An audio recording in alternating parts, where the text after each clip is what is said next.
جۆگا تێکەڵی چەند بێ چەمیش تێکەڵ بە دەریا بێ شەماڵیش پڕ لە هەستی بێ نییە شت تاک و تەنیا بێ بە قانونی خوددا ئەشیا ئەبێ تێکەڵ بە یەکتر بن ئیتر بۆچی من و تۆ تێکەڵی یەکتر ببین نابێ کە کێو و کەژ بکەن ماچی هەموو ئاسمانی بەرز و شین شەپۆلیش هەر وەکو دڵدار لە ملیەک دەستی ئاڵا بێ ئەبەد نابێ کە خوشکی گوڵ برای دەرکات و لێ دوور بێ کە تیشکی ڕۆژ زەمینی هەر وەکو دولبەر لە کۆشا بێ ئەوا مانگیش ئەکا ماچی بەحر گەر تۆش نەکەی ماچم هەمووی بێ کەڵکە ئەم ماچانە بێتۆ فایدەی نابێت. سڵاو ئازیزان، خۆشحاڵم لە دیمانەیەکی نوێی قەلەندەرخانە لەگەڵ هاوکارم کا حەمید بانەیی پێتان شادەبینەوە. بەرنامەی ئەمڕۆمان باسی شاعری گەورە ئەحمەد هەردیە. بۆ ئەم بەرنامەیە میواندارێتی خانم دکتۆر ڕێزان ئەحمەد هەردیمان کردووە. بەخێربێ خانم گیان،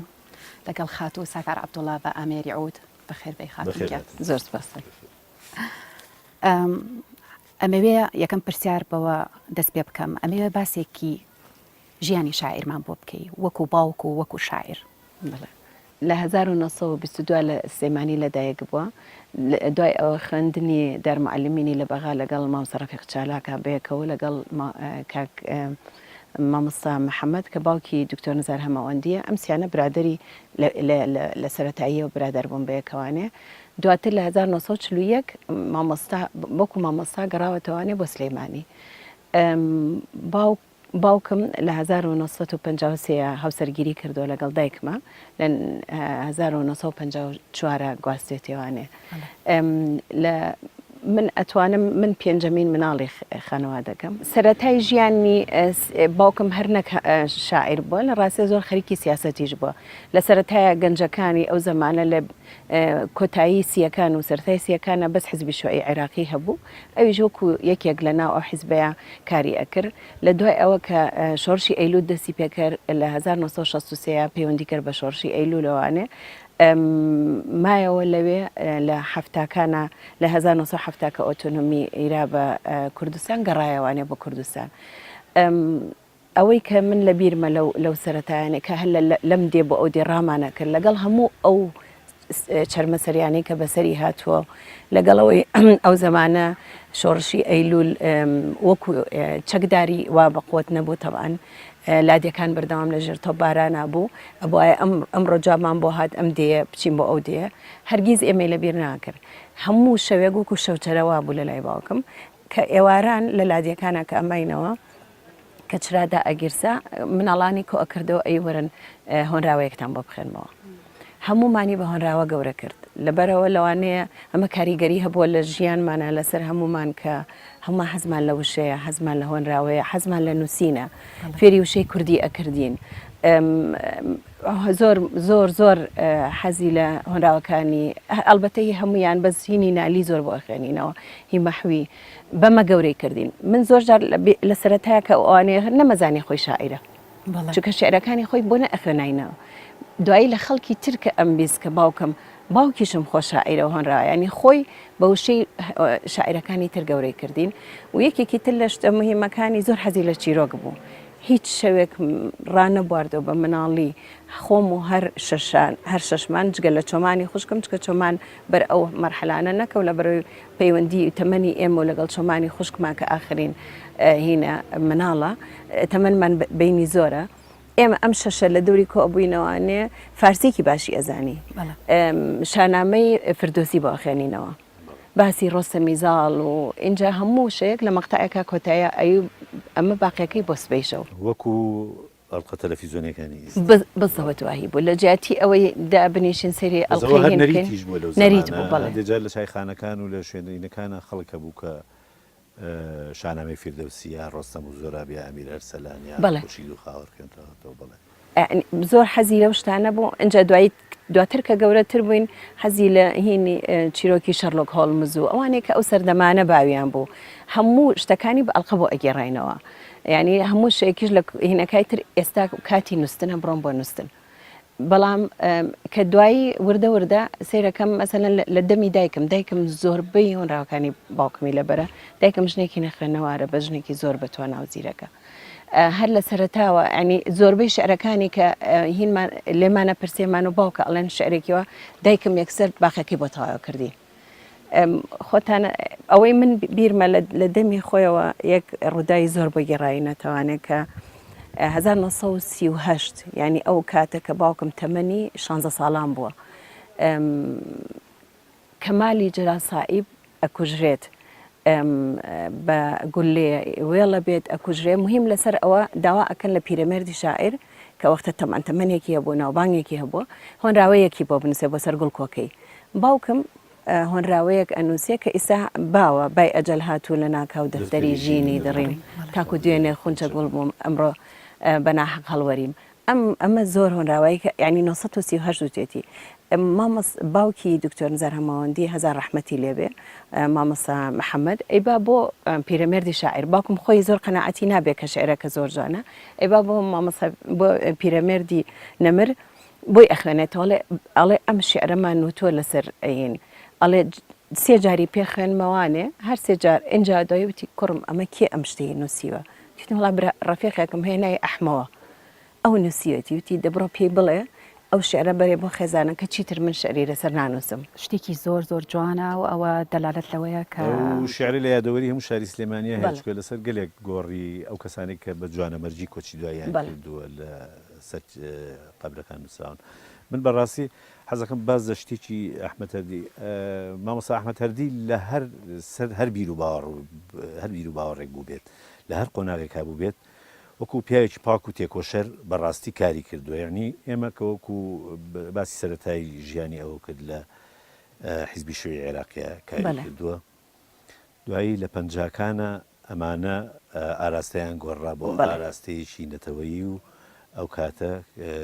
کاژیکیان پێکهێنا ئەمیش کۆمەڵێک کەس بوون ئەو کاتە وەکو دکتۆر جەمال نەبەز بووە مامۆستا کامیل ژیر بووە گەلێک کەسانی ترۆکو سعید گەوهەری خوا لێ خۆش سعید گەوهەر بوو ئەمانە بوون عەبدوڵڵا جەوهەر بەڵێ باوەڕ ناکەم تۆ لە یادەوری توای ئەو قۆناغانە لە یادی تویان نییە بەڵام وەکو ئەوەی کە زانیاریت هەبێت لەسەری تا چڕادێک زانیاریت هەیە لەسەر ئەو گۆڕانکاریە بۆ ڕوویە لە کەسێکی کۆمۆنیستەوە بۆ کەسێکی نەتەوەی خۆی باوکم کە قوتاب ئەمە ینی لە دەمی خۆیم بیستەوە کە قوتابی بووە برادێکی ئەبێ لە هین خۆی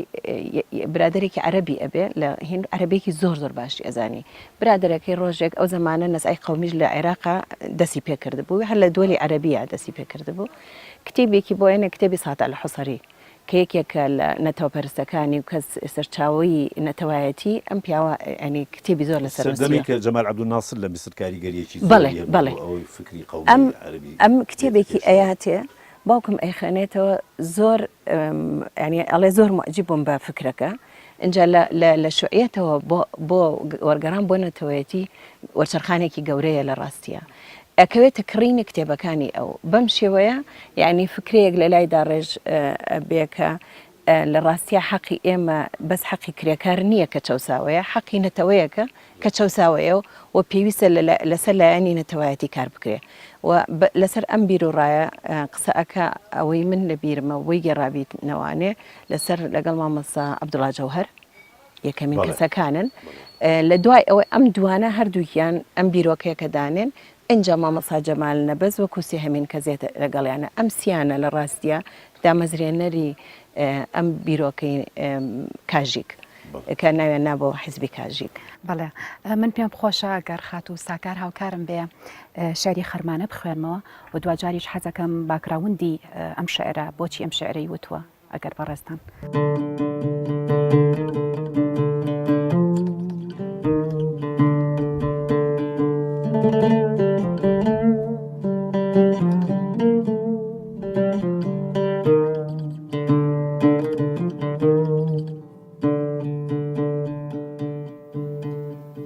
ڕێگت لەنەو دڵتا حەشارداوە بە پەنهانی کە چاوت چشنی ئاوێنە وەها بێ پەردە درکانی ئەزانم دڵ هەیە وەک مس کە ژەنگ دێنێ بە ئاسانی دڵی تۆ زێڕی تێزابە لەکوێوە ژەنگی هەڵهانی ئەمانە گەرچی تێناگەم بەڵام پێویستە بیزانی هەتا ماوم لە دنیادا فریشتەی باخی ئاواتم بەدڵ هەر چەشنی خەرمانە لە دەوری مانگی گۆناتم.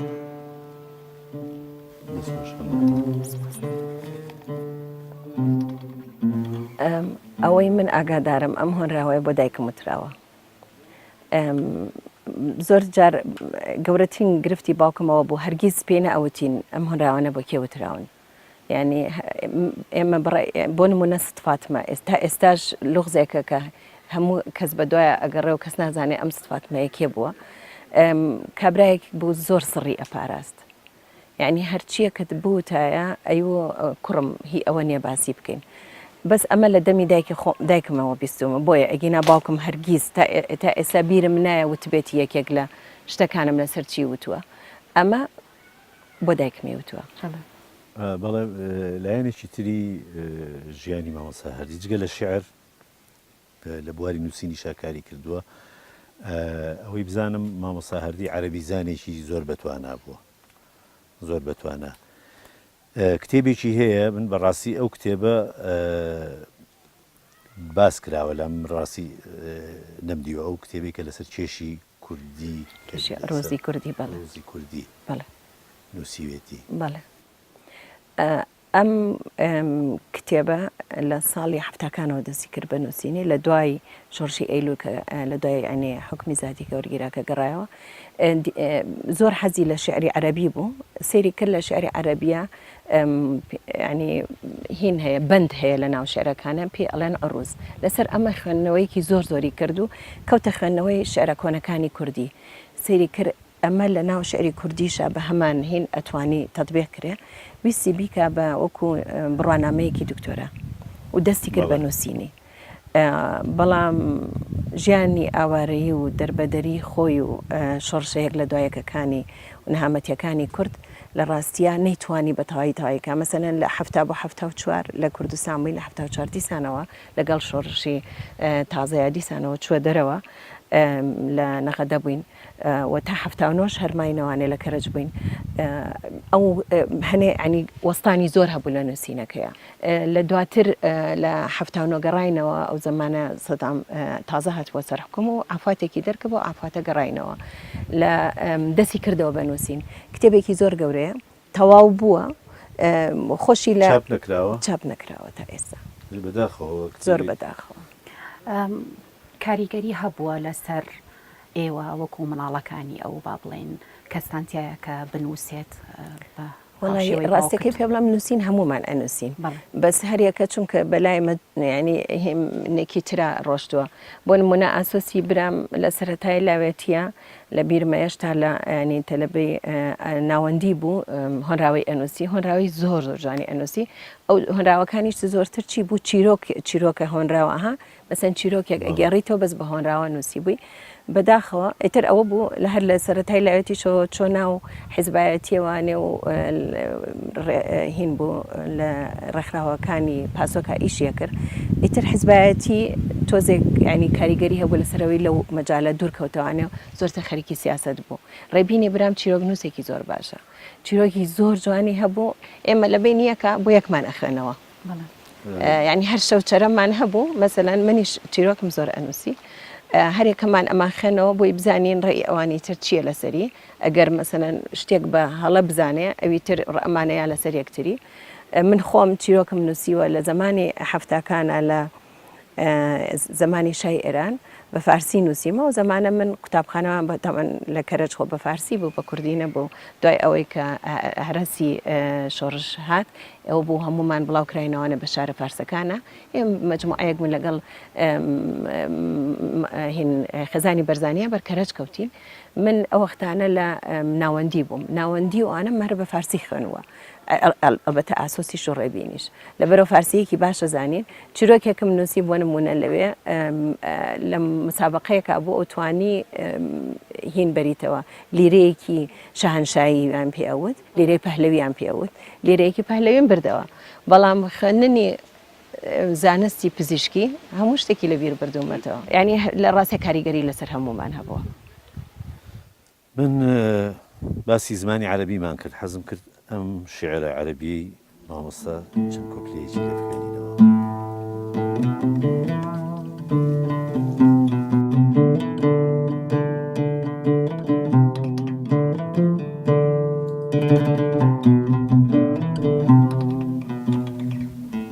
صلوات المحب منذ أن أشرقت في دنيا الغرام تسكبين السحر في جفن الوجود بت كالنشوان من خمر الهيام أنطق القيثار من لحن الخلود يا مثال الفن يا طيف الإله في حنايا القلب قلب المعبد بسمة ترنو على تلك الشفاه تغمر الدنيا بنور سرمدي بسمة توحي لأذهان الزهور سر ذياك الغدير الناعس تنعش الآمال نشوى بالحبور في فؤاد المستهام اليائس دەمخۆشگا حەمیدکە هەڵبەتە زۆربەی شعرەکانی شاعر کراون بە گۆرانی و شعرەکانی زیاتر لیریکین و زۆر بە ئاسانی ئەتوانن ئاواز بە بەریاب بکرێت و جگە لەوەش تایبەتمەندێتێکی هەیە کە زۆر نەمرە دەماودەم وتراوەتەوە و زۆرینەی خەڵک بە گۆرانیەکان بەڕاستی ئەو شعرەکانی باوکرد ئاشنا ڕۆمانسی بەڕاستی توانی بڵێن چۆتە قۆناغی ڕۆمانتیکەوە و هەندێک جار گەشتوتە هەندێک قۆناغی واقعیش بەڵام ڕۆمانسیتێکی تەواو لە شعرەکانی هەیە من وەکو شتێک باسیەکەم بۆ یەکەم جار پێم وایە دیوانەکەی ساڵی 1950 و ئەزم 50 بوو بڵێ بەڵام دیارە نوسخەیەکی زۆر کەم بۆ لای خەڵک بۆ یعنی کە من سەردەما زۆربەی ئەوانەی کە کتێبەکان دەست نەکەوتووە هەموو کتێبەکان نووسیوەتەوە لای خۆیان یەکێ لە شعرەکانی کە خاتۆ مەرزیەی فەریقیش خوا لێی خۆش بێ کردوێتی بە گۆرانی پەیامی یارە پێم خۆشە گەر خات و ساکار هاوکارم بێ بەشێک لەو گۆرانی بڵێ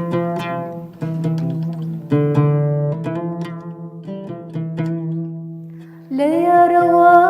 لە شۆخ و شەنگی پارەوە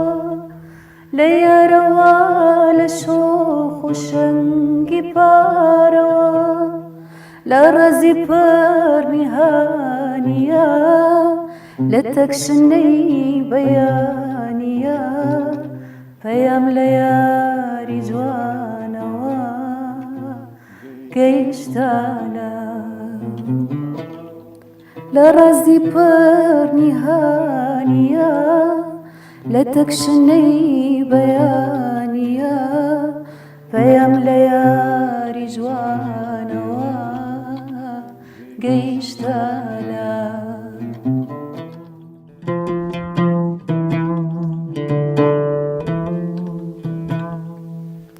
بەرەمەکەی گوڵاوی باخی نامەکەی بەرەمەکەی گوڵاوی باخی نامەکەی کە ئەوی زیندگانیە شەرەبی کامەرانیە گوڵی هیوای ژیانەوە گوڵی هیوا کە ئەوی زیندگانیە شەرەبی کامەرانیە گوڵی هیوای ژیانەوە گوڵی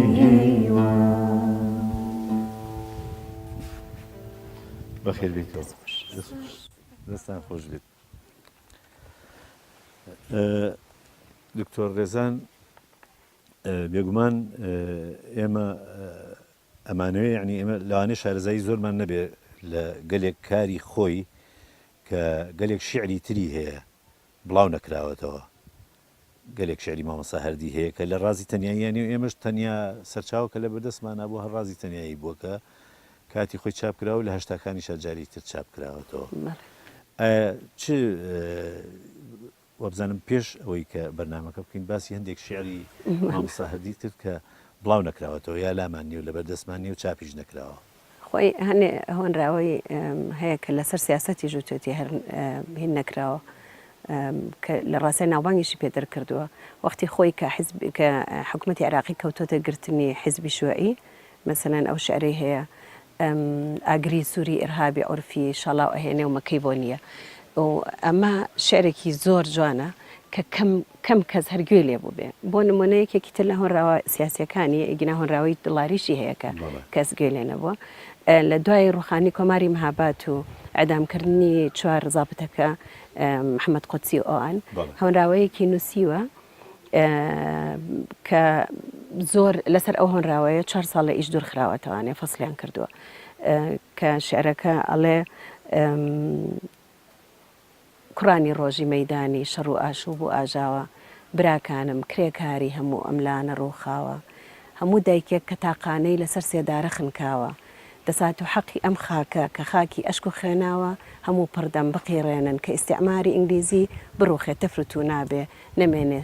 سەر و فەساڵی نەگریسی. هۆنراوەیەکی زۆر جوانە کەمتر کەس گوێی لێ بووە هەتا ناڵم بەهۆی ئەو هۆنراوە 4 ساڵ لە کار دوورخراوەتەوە. یەکێکی تر لە هۆنراوە خۆشەویستەکانی کچەپورێکی هەبوو ناجی خان ناجی موفتی کە سەردانیمان کردبوو لە کرماشان بوو وتی ئێوە کچم ئەم شعرەی باوکتان گوێ لێ بووە ینی خزمەکانی هەنێشت هەیە پێوتین خۆی زۆر کەم شتەکانی خۆی کاریگەری ئێوە هەبووە کە وەکو خۆتان باسێکن تاقانە بووە تاقانە بووە خۆی دایک و باوکیشی تاقانە بوون یعنی ئەوە لە کاتێکا دایک و باوک یەکتریان نەناسیوە باوکی هەر یەک خوشکی هەبووە لەو خوشکە ئەم کچانەکە بوون ئیتر ینی ئەوە نزیکترین خزمەکانی باوکم من زۆریشیان خۆشەویست بۆ نمونە هۆنراوەیەکی هەیە وەکو ئەو کچەپورەی بۆی گێڕامۆتی ڕێزان وەرە کچم تۆ گوێت لەم هۆنراوەی باوکە بووە وتم ئادەی وتی ئەڵێ بەڵێنتدا کە بتبینم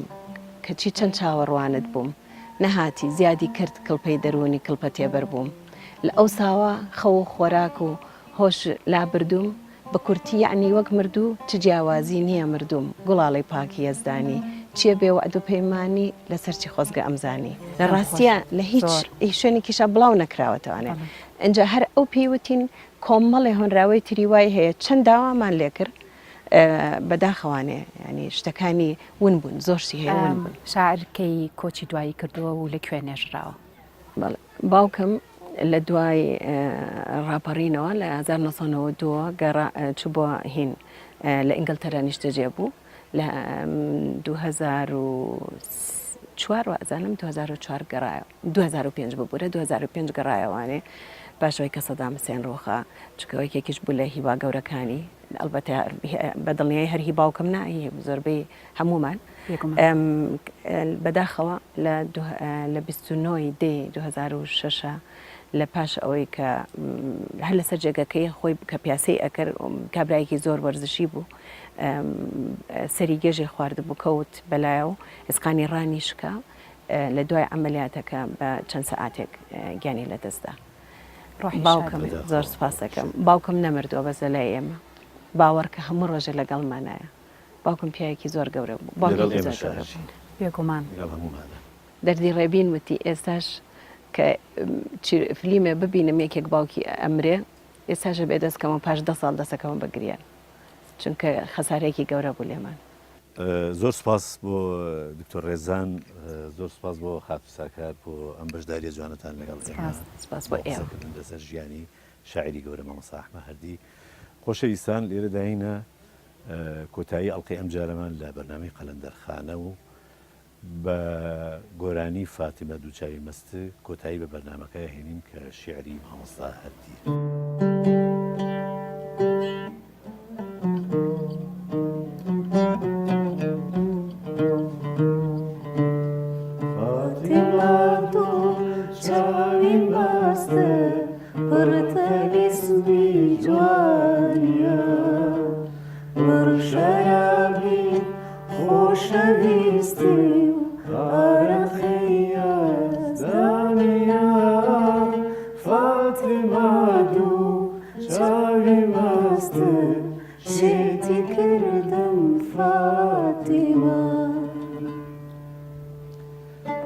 گەرچی دڵداری لە خاکی